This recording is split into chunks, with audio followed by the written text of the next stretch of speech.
সুধী দর্শক মণ্ডলী, শুভেচ্ছা নেবেন। আপনারা জানেন যে আজকে ইরান এবং ইসরায়েলের মধ্যে যুদ্ধবিরতি কার্যকর হয়েছে। আমি এটা নিয়ে আলোচনা করব না।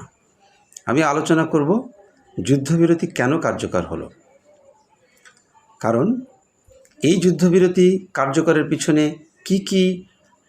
কি ফ্যাক্টরগুলো কাজ করেছে। প্রথমে আসেন, এই যুদ্ধবিরতি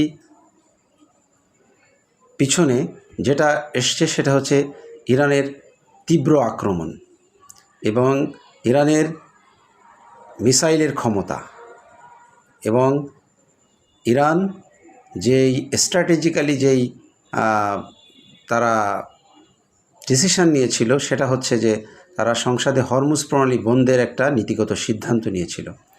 যখন হরমুজ প্রণালী বন্ধের নীতিগত সিদ্ধান্ত ইরান নিয়েছে এবং এটা যখন ট্রাম্প জানতে পেরেছে বা তাদের এই মেসেজ তাদের কাছে গিয়েছে, তখন ট্রাম্প চিন্তা করেছে এই যুদ্ধ কোনোভাবেই আর সামনের দিকে এগিয়ে নিয়ে যাওয়া যাবে না। কারণ তেলের বাজার তাহলে তারা ধরে রাখতে পারবে না, তাহলে দেখা যাবে তাদের নানান রকমের সব কিছুর দাম বেড়ে যাবে ওয়ার্ল্ড ওয়াইড এবং শেয়ারের দরপতন হবে। তো সব কিছু চিন্তাভাবনা করে যখন ইরান দেখল যে এই যুদ্ধে তাদের একমাত্র মেইন অস্ত্র হরমুজ প্রণালী, তখন কিন্তু ইরান হরমুজ প্রণালীর বন্ধের এই ডিসিশনটা তারা নিল এবং তাদের যেই নিরাপত্তা পরিষদ যেই কমিটি তারা যদি চূড়ান্ত সিদ্ধান্ত দিত তাহলে এটা তারা অবরোধ করত।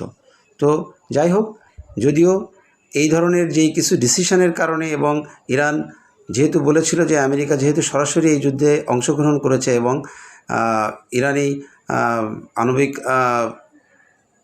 স্থাপনাগুলোতে হামলা করেছে, তো সেক্ষেত্রে এর প্রত্যুত্তর তারা দিবে এবং ইরান সেই প্রত্যুত্তর যখন কাতারের এয়ারবেজে আমেরিকান এয়ারবেজে দিল এবং ইরাকের এয়ারবেজে যখন তারা হামলা চালালো, তো ওই রাতেই কাতারের মোহাম্মদ বিন থানি উনি প্রেসিডেন্ট ডোনাল্ড ট্রাম্পের সাথে সিজফায়ারের জন্য কথা বলেছেন। এটা প্রেসিডেন্ট ডোনাল্ড ট্রাম্পের কথা যে কাতারের আগ্রহের কারণেই এই যুদ্ধবিরতি কার্যকর হয়েছে। যাই হোক, তারপরে আমরা সবাই জানি যে প্রেসিডেন্ট ডোনাল্ড ট্রাম্প বলেছে যে ইরান এবং ইসরায়েল দুই পক্ষই যুদ্ধবিরতিতে সম্মত হয়েছে, যদিও